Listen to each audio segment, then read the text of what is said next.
Hey, what's up, guys? It's CalebX01. Thank you for joining me again for another one of my random horror reviews. First of all, yes, I did shave my head. Look at this shit, I shaved it myself. Hopefully, it looks somewhat decent. I know it's completely irrelevant to today's video. I just wanted to clear that up because I feel like someone in the comments is going to say, where did all your hair go? Because this is the shortest I've ever had my hair, like, ever. I guess, like, since birth, really.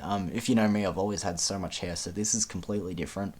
So I just wanted to mention it. But getting back on topic, today's movie is arguably a horror movie, especially this version of it, because this version is very much Hollywood blockbuster.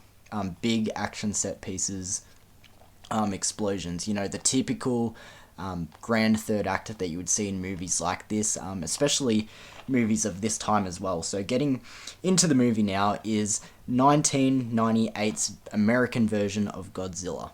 Now, a lot of people forget, or probably actually don't know, that this is actually the second American adaptation of Godzilla. Right when the original Japanese version came out, of course, America had to jump on it then.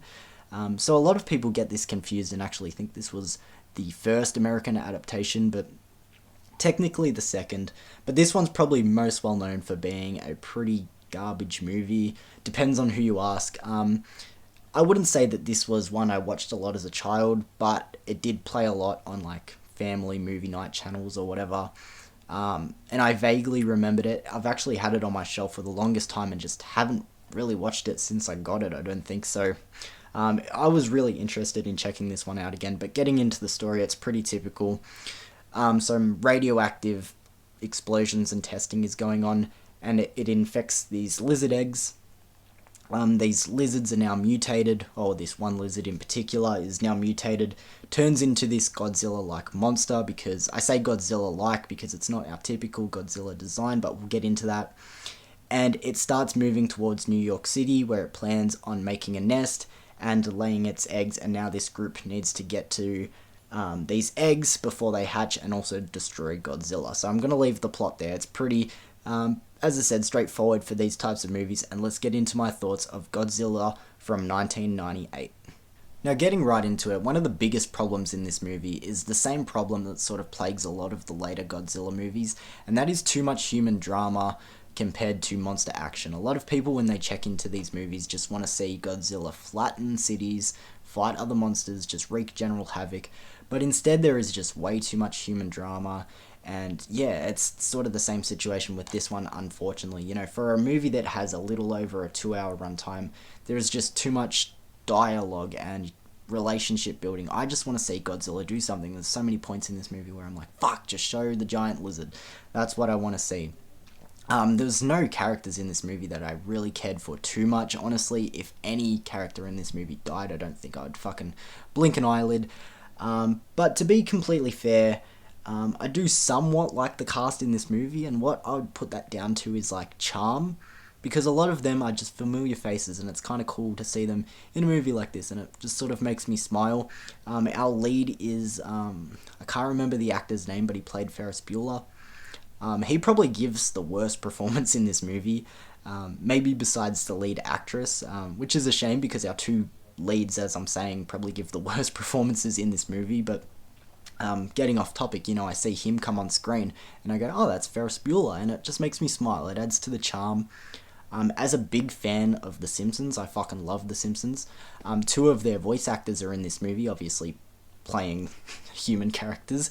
Harry Shears, who is the voice of Mr. Burns and Principal Skinner, he plays the TV anchor. And then we also have Hank Azaria, who probably plays my favourite character in this movie, Animal.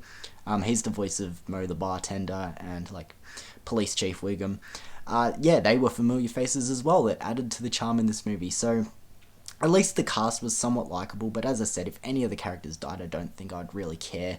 There is just way too much human drama in this movie, and it's not even like there's too much drama and that's what's taking it down. The drama is also just really stupid. It's like petty high school shit, and I just really can't invest myself in it. It's just fucking stupid, and I feel like it's just completely disconnected. Like, even the romance going on in there, of course there has to be a romance in this movie because it's a Hollywood blockbuster, as I said, but it completely falls flat, and yeah, it's a little bit disappointing. Now to another big talking point in this movie, and that is Godzilla itself, its design. Now, if I'm being completely honest, I like the idea of Godzilla in this movie. I like it in theory, because in this movie they treat it more like a animal rather than a monster, because that's technically what they're dealing with in this movie. It is a giant lizard that has been mutated because of radiation. I like that idea. It acts like an animal, and as I said, that's how they treat it. I like it in theory. However, the execution is where it falters because it looks fucking terrible, and that's what a lot of people talk about when it comes to this movie. It just looks like a giant fucking T-Rex, maybe just riding the coattails of Jurassic Park's success. I don't know. The design is fucking terrible, and it doesn't help that the CGI in this movie is just laughably bad. And it's not even just the CGI on Godzilla. A lot of the time, the city's destruction, of course it's got to be done CGI, they're not going to actually go around destroying cities, but it looks like someone's done it on fucking Microsoft Paint at some points. It looks really, really fucking bad. But getting back to Godzilla, unfortunately the monster doesn't look amazing. It's definitely not jaw-dropping. If it is jaw-dropping, it's probably because of how fucking bad it is. Yeah, the design is just really, really weak. I wanted something a little more traditional to Godzilla. Or if they're gonna go completely into the rabbit hole of having a mutated lizard, make it more lizard-like. But instead we get this fucking copy and print of a T-Rex, and that's a little bit disappointing. I now want to quickly get into the closing 45 minutes because, as I said in my intro, movies like this, where they're Hollywood blockbusters, they all have the same formula for their, climax, big explosions, but the closing for this movie is completely fucking stupid. It's where I really check out of this one. All these baby Godzillas running around, it just feels, as I said earlier as well, a rip-off of something like Jurassic Park. It is just a run-by-the-numbers 90s action-adventure movie climax. It's really disappointing. But with everything that I've brought up, this movie really isn't that bad. I feel like this movie gets hated way too much. A lot of people would say it doesn't deserve a 2-hour, 15-minute runtime. I disagree. Unfortunately, it's just packed, as I said, with way too much human drama. Up the action and Godzilla stuff, and to be fair, this movie is somewhat still entertaining. Have it on in the background, have some drinks with friends, and, you might find a little bit more fun in it. I feel like this movie does get too much hate. I know I've even sort of panned it in this video, but it really isn't that bad. Yeah, this movie is somewhat slow at times, but I feel like it is watchable. I'm going to get into my rating now. For Godzilla 1998, I'm going to give it a 4 out of 10. As I said, I feel like this movie does get too much hate. It has charm. It has some rewatchability about it. I'd probably prefer to watch this one over the 2014 Godzilla, if I'm being completely honest. I feel like this one, as I said, the cast has charm, even though there's too much of them on screen.